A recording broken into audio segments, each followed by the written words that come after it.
നമസ്കാരം മാന്യപ്രേക്ഷകരെ, വലിയ സ്നേഹ നമസ്കാരം. നോക്കൂ, നമ്മളൊക്കെ എപ്പോഴും കേൾക്കുന്ന ഒരു വാചകമാണ് ചങ്കിലെ ചൈനയും ഖൽബിലെ പാകിസ്ഥാനും. ചങ്കിലെ ചൈന ആരുടെ ചങ്കിലേതാണ് എന്ന് പറയേണ്ട ആവശ്യമില്ല. ഖൽബിലെ പാകിസ്ഥാൻ നമ്മുടെ മദ്രസ പൊട്ടന്മാർ സുഡാപ്പികളുടെ ഖൽബിലെ പാകിസ്ഥാൻ.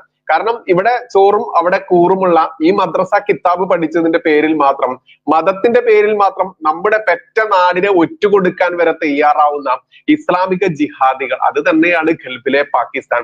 ഇപ്പോ നമ്മളെല്ലാവരും കണ്ടതാണ്, ജ്യോതി മൽഹോത്ര എന്ന് പറയുന്ന ഒരു യൂട്യൂബർ ചാരപ്രവർത്തി നടത്തിയതിന്റെ പേരിൽ അറസ്റ്റിലായി എന്നുള്ളതൊക്കെ നമ്മൾ കണ്ടതാണ്. ഇന്ന് ആ സ്ത്രീ ഈ ജയിലിലാണ്. ഈ സ്ത്രീ ജയിലിലായതിനെ കുറിച്ചൊക്കെ നമ്മുടെ സുഡാപ്പി കുഞ്ഞുങ്ങൾ എല്ലാ വീഡിയോയ്ക്ക് താഴിലും വന്ന് കമന്റ് ഇടാറുണ്ട്. ചാരപ്രവർത്തനത്തിൽ അറസ്റ്റിലായത് പൂർണ്ണമായിട്ടും സംഘികളാണ്, ഹിന്ദു നാമധാരികളാണ് എന്നത് കാണിക്കാൻ വേണ്ടി ഇതൊക്കെ ഷെയർ ചെയ്യാറുണ്ട്. പക്ഷെ ഈ മദ്രസ പൊട്ടന്മാർക്ക് അറിയില്ല, ഈ ചാരപ്രവർത്തി നടത്തിയത് ഹിന്ദു ആയാലും ക്രിസ്ത്യൻ ആയാലും മുസ്ലിം ആയാലും പിടിച്ച് ഉള്ളിലിടുന്നത് RSS എന്ന് പറയുന്ന എന്റെ മാതൃ സംഘടനയുടെ സപ്പോർട്ടോടുകൂടി ഭരിക്കുന്ന BJP ആണ് എന്നുള്ളത്. അല്ലാതെ ഈ പറയുന്ന പിണറായി വിജയനോ അതല്ലെങ്കിൽ മമതാ ബാനർജിയോ അല്ല ഈ പറയുന്ന ജിഹാദികളായിക്കോട്ടെ, ഇനി വേണ്ട ഈ പറയുന്ന ക്രിസ്ത്യൻസ് ആയിക്കോട്ടെ ഹിന്ദുസ് ആയിക്കോട്ടെ, ഇതിൽ ആര് രാജ്യദ്രോഹം നടത്തിയാൽ അവരെ ജയിലിൽ ഇടുന്നത് എന്ന് മനസ്സിലാക്കാനുള്ള മദ്രസ പൊട്ടന്മാരുടെ വിവരമില്ലായ്മയാണ് ഇത്തരത്തിലുള്ള കമന്റുകളായിട്ട് കൊണ്ടേയിടുന്നത്. ഇത്തരത്തിൽ ഈ ജ്യോതി മൽഹോത്ര എന്ന് പറയുന്ന സ്ത്രീ കേരളത്തിന്റെ ടൂറിസം വകുപ്പ് മന്ത്രിയായിട്ടുള്ള ഞമ്മന്റെ മരുവൻ, ഞമ്മന്റെ പിണറായി തമ്പുരാന്റെ മരുവൻ, വീണയുടെ രണ്ടാം കെട്ടിയവനായിട്ടുള്ള ആദ്യത്തെ ഭർത്താവ് കളഞ്ഞിട്ട് പോയോ അതോ ഇവള് കളഞ്ഞിട്ട് പോയതോ എന്നുള്ളത് ഇപ്പോഴും കണ്ടെത്തിയിട്ടില്ല. എന്തായാലും ഇത് കണ്ടെത്തുമ്പോൾ നമുക്ക് അപ്പൊ വീഡിയോ ചെയ്യാൻ വേറെ. എന്തായാലും മുഹമ്മദ് റിയാസ് ആണ് നിലവിൽ വീണയുടെ ഭർത്താവ്.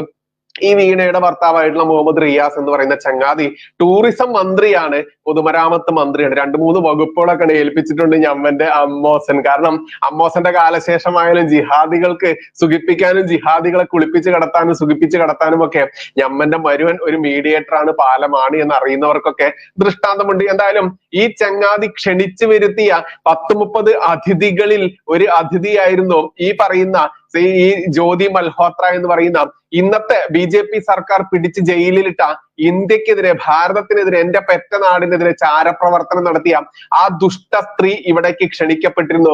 അല്ലെങ്കിൽ പറഞ്ഞിട്ട് കാര്യമില്ല. കാരണം ലോകത്തിന്റെ ഇസ്ലാമിക ഭീകരതയുടെ ഭൂപടത്തിൽ കേരളത്തിന് അതിൽ നമ്പർ 1 ആണ്. മാത്രമല്ല കേരളത്തിൽ ഇസ്ലാമിക ജിഹാദിസത്തിന്റെ കളിത്തൊട്ടിൽ എന്ന് മാത്രമല്ല പറയുന്നത്, യൂണിവേഴ്സിറ്റി ആണ് എന്നതാണ് ഇസ്ലാമിക ജിഹാദികൾ തന്നെ പറയുന്നത്. നമ്മൾക്ക് എല്ലാവർക്കും അറിയാം, സക്കീർ നായിക് എന്ന് പറയുന്ന ഭാരതം തേടുന്ന ഏറ്റവും വലിയൊരു ഭീകരവാദി, ആ ഭീകരവാദി തന്നെ ഒരു ഘട്ടത്തിൽ പറഞ്ഞിട്ടുണ്ടായിരുന്നു, എല്ലാവരും കേരളത്തിലേക്ക് പോവുക, അവിടെ നമ്മുടെ സ്വച്ഛസുന്ദരമായിട്ടുള്ള ഇസ്ലാമിക രാജ്യമാണ്, അവിടേക്ക് പോയിക്കൊണ്ട് ജിഹാദിന് തയ്യാറാവുക എന്ന് പച്ചയ്ക്ക് ആ ഡാഷ്മോൻ ഇവിടെ ഭാരതം തേടുന്ന ഒരു കൊടും ഭീകരനായിട്ടുള്ള സക്കീർ നായിക്ക് തന്നെ അയാളുടെ പ്രഭാഷണങ്ങളിലും മറ്റും ഒട്ടേറെ സൂചിപ്പിച്ചിട്ടുണ്ട്. അപ്പൊ എത്രത്തോളമാണ് കേരളം എന്ന് പറയുന്ന, എന്നാൽ എന്റെ ഈ പറയുന്ന ദൈവത്തിന്റെ നാടായിരുന്ന, എന്നാൽ വിവേകാനന്ദ സ്വാമി പറഞ്ഞ കേരളം ഒരു ഭ്രാന്താലയമാണെന്ന് അദ്ദേഹം എത്രയോ പതിറ്റാണ്ടുകൾക്ക് മുൻപേ പറഞ്ഞു കഴിഞ്ഞു. അത് യാഥാർത്ഥ്യമാണ് എന്നത് ഇന്ന് യാഥാർത്ഥ്യമായി. എന്തായാലും ദൈവത്തിന്റെ നാടായിരുന്ന ഈ നാടിനെ ചെകുത്താന്റെ നാടാക്കി മാറ്റി ഇസ്ലാമിക ഭീകരന്മാരുടെ ഹബ്ബാക്കി മാറ്റിയിട്ടുള്ള ഈ നാടിന്റെ കുൽസിതങ്ങളെ കുറിച്ച് പറയുമ്പോൾ എത്ര പറഞ്ഞാലും തീരില്ല. ഇതൊക്കെ പറയാനുള്ള കാരണം എന്തെന്നറിയാമോ? നമുക്ക് എല്ലാവർക്കും പറയാം, പേരിൽ ജയിക്കുന്നവൻ ജയിക്ക് സി തോമസ് എന്നൊക്കെ വിളിക്കുന്ന ഒരുത്തനുണ്ട്. എന്നാൽ ജീവിതത്തിലും തിരഞ്ഞെടുപ്പുകളിലും സ്ഥിരം തോൽക്കുന്ന തോൽക്ക് എന്ന് വിളിക്കപ്പെടുന്ന ട്രോളുകാർ വിളിക്കുന്ന ആ ഡാഷ്മോൻ കഴിഞ്ഞ ദിവസം ഒരു ചർച്ചയിൽ സംസാരിച്ച കാര്യമുണ്ട്. ആ സംസാരത്തിനെതിരെ കൃത്യമായിട്ട് നമ്മുടെ എല്ലാം പ്രിയപ്പെട്ട സന്ദീപ് വചസ്പതി കൃത്യമായിട്ട് മറുപടിയും കൊടുത്തിട്ടുണ്ട്. അതിന്റെ ശകലം ഒന്ന് കേൾപ്പിച്ചിട്ട് ഓടി വരാം. കാരണം ഒരുപാട് പറയാനുണ്ട്. ചങ്കിലെ ചൈനയെ കുറിച്ചാണ് ഈ നികൃഷ്ട ജീവി തോൽക്ക് സി തോമസ് പറയുന്നത്. അതിന് കൃത്യമായി മറുപടിയും സന്ദീപ് വചസ്പതി കൊടുക്കുന്നുണ്ട്. എന്നിരുന്നാലും നമ്മുടേതായിട്ടുള്ള ഭാഷയിൽ അല്പം മറുപടി കൊടുത്തിട്ടില്ല എന്നുണ്ടെങ്കിൽ എന്തിനാണ് നമ്മളൊക്കെ ഭാരതീയനാണ്, സംഘിയാണ്, അതല്ലെങ്കിൽ തീവ്ര ഹിന്ദുവാണ് എന്ന് പറഞ്ഞു നടക്കുന്നത് എന്ന ചോദ്യം വലിയ ചോദ്യമാണ്. എന്നാലും ഇത് കേട്ടിട്ട് നമുക്ക് ഓടി വരാം. മനുഷ്യരോട് കമ്മിറ്റ്മെന്റ് ഇല്ല എന്ന് പറയുന്ന ചൈന ചെറിയൊരു കാര്യം ചെയ്തു. എന്താ ചെയ്തത്? UN പറഞ്ഞതാണ് കേട്ടോ. ഗ്ലോബൽ ഹങ്കർ ഇൻഡെക്സിന്റെ റേറ്റ് ലോകത്തിൽ കുറച്ചുകൊണ്ട് വരുന്നത് 2024 ഏറ്റവും കൂടുതൽ സംഭാവന ചെയ്ത, പച്ച മലയാളത്തിൽ പറഞ്ഞാൽ പട്ടിണിയുള്ള മനുഷ്യരെ ഇല്ലാതാക്കി പട്ടിണിയെ റദ്ദു ചെയ്ത ലോകത്തിലെ 1ാമത്തെ രാജ്യങ്ങളുടെ പട്ടികയിൽ വരുന്ന പേരാണ് ചൈന എന്ന് പറയുന്നത്. അതായത് ഇവൻ ലോക ഇൻഡെക്സിൽ നമ്പർ 1 സ്ഥാനമാണ് ചൈനയ്ക്ക് എന്നാണ് ഇവൻ ആവേശത്തോടെ പറയുന്നത്. ചങ്കിലെ ചൈനയെ എടുത്തിട്ട് കാണിക്കുകയാണ്. എന്താണ് പട്ടിണി ഇല്ലാത്ത രാജ്യത്തിൽ 1-ാം നമ്പറാണ് ചൈന എന്നാണ് ഇവൻ വാഴ്ത്തുന്നത്. അതിന് ലോക റെക്കോർഡൊക്കെ പറയുന്നത്. ബാക്കി ഇച്ചിരിയും കൂടെ കേൾക്കാം. അതിന്റെ മലയാളം ഇവൻ ഈ ഹങ്കർ കുങ്കർ എന്നൊക്കെ പറയുമ്പോൾ നമുക്കറിയാം, കഞ്ചാവ് അടിച്ചുകൊണ്ട് ഓരോ സഖാക്കന്മാർ പച്ചയ്ക്ക് എന്തൊക്കെയോ വിളിച്ചു പറയുന്നതൊക്കെ നമ്മൾ കേൾക്കാറുണ്ട്. കഞ്ചാവ് കൂട്ടിയിട്ട് കത്തിച്ച് പറയുന്ന ഇവന്മാരുടെ ഒരു വാക്കും ഒരു വാചകവും ഒരു വേർഡും ഒരു സെന്റൻസും ഒരു കുന്തും ആർക്കും മനസ്സിലാവില്ല. അത് തന്നെയാണ് ഇവർ ലക്ഷ്യം വെക്കുന്നത്. കാരണം ഇത് കാണുന്ന അന്തം വിട്ട് അന്തം കമ്മിയുള്ള അടിമക്കമ്മി ഉണ്ടല്ലോ, ഇങ്ങനെ മേപ്പെട്ട് നോക്കി എന്തോ കണ്ട ഡേഷ് പോലെ ഇങ്ങനെ എന്നും പറഞ്ഞിരിക്കണം. അത് തന്നെയാണ് ഇവരൊക്കെ അർത്ഥമാക്കുന്നത്. ഇവൻ ഉദ്ദേശിച്ച ഇത്ര മാത്രമേ ഉള്ളൂ. ലോക പട്ടിണി ഇല്ലാത്ത രാജ്യങ്ങളിൽ ചൈന നമ്പർ 1 ആണെന്ന് കണ്ടെത്തി ഏതോ ലോക സംഘടന എന്നാ ഇവൻ പറയുന്നത്. കേൾക്കാൻ ബാക്കി. നമ്മൾ മാതൃകയാക്കണമെന്നോ കമ്മിറ്റ്മെന്റ് ഉണ്ടോ ഇല്ലയോ എന്നൊക്കെ ഉള്ളത് ഈ അനുഭവങ്ങളുടെ കൂടെ വെളിച്ചത്തിൽ നമ്മൾ വിലയിരുത്തേണ്ടതാണ്. കേരളം ഇനിയാണ് മക്കളെ മറുപടി. സന്ദീപ് വാചസ്പതി കൊടുക്കുന്ന 1 മിനിറ്റിനുള്ളിലുള്ള 2 പേരുടെയും പ്രതികരണമാണ്. ആ മറുപടി 1.5 മറുപടിയാണ്. കേട്ടു നോക്കാം. സമത്വസുന്ദരമായ ഒരു കേരളം കാണണമെങ്കിൽ എല്ലാ ദിവസവും ദേശാഭിമാനി മാത്രം വായിച്ചാൽ മതി. സ്ത്രീ പീഡനമില്ലാത്ത, മോഷണമില്ലാത്ത, പട്ടിണിയില്ലാത്ത, കൊലപാതകമില്ലാത്ത, തട്ടിക്കൊണ്ടുപോകലില്ലാത്ത, ബലാത്സംഗമില്ലാത്ത ഒരു കേരളം കാണണമെങ്കിൽ കൈരളി ചാനലും ദേശാഭിമാനിയും മാത്രം സ്ഥിരം പ്രേക്ഷകരായാൽ മതി എന്നതുപോലെയാണ് ചൈനയുടെ അവസ്ഥ. ചൈന പുറത്തുവിടുന്ന വാർത്തകൾ മാത്രമാണ് ചൈനയിൽ നിന്ന് പുറത്തു വരുന്നത് എന്നറിയാത്തവരൊന്നുമല്ല ഇവിടെ വന്നിരുന്ന ചൈനയെ പ്രകീർത്തിക്കുന്നത്.